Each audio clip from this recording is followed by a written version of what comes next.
আজ 25শে বৈশাখ কবিগুরুর 163তম জন্মবার্ষিকী উপলক্ষে আমার একটি ছোট্ট নিবেদন, কবির লেখা দাঁড়িয়ে আছো তুমি আমার, যেটি 1914 খ্রিস্টাব্দে রচনা করা হয়েছিল এবং এটি ইমন রাগের উপর ভিত্তি করে তৈরি এবং ত্রিতালের ছন্দের উপর ভিত্তি করে গাওয়া। দাঁড়িয়ে আছো তুমি আমার গানের পারে,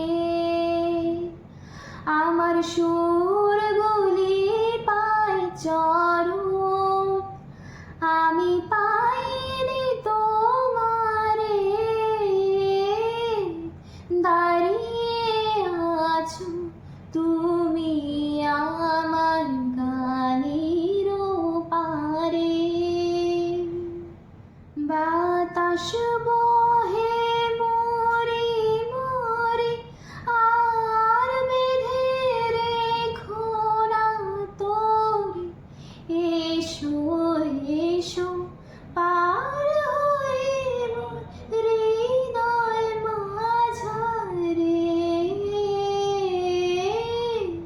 দাঁড়িয়ে আছো তুমি আমার গানের পারে, তোমার সাথে গানের খেলা দূরের খেলা যে,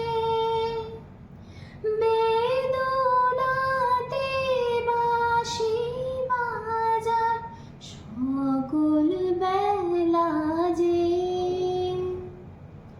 তোমার সাথে গানের খেলা দূরের খেলা যে, বেদনাতে বাঁশি বাজার সকল বেলা যে। কবে নিয়ে আমার পাশে বাজাবে গো আপনি আসি, আনন্দময় নীরব রাতে নিবিড় আধারে। দাঁড়িয়ে আছো তুমি আমার গানের পারে, আমার সুরগুলি পায় চরণ, আমি পাইনি তোমারে। দাঁড়িয়ে আছো তুমি আমার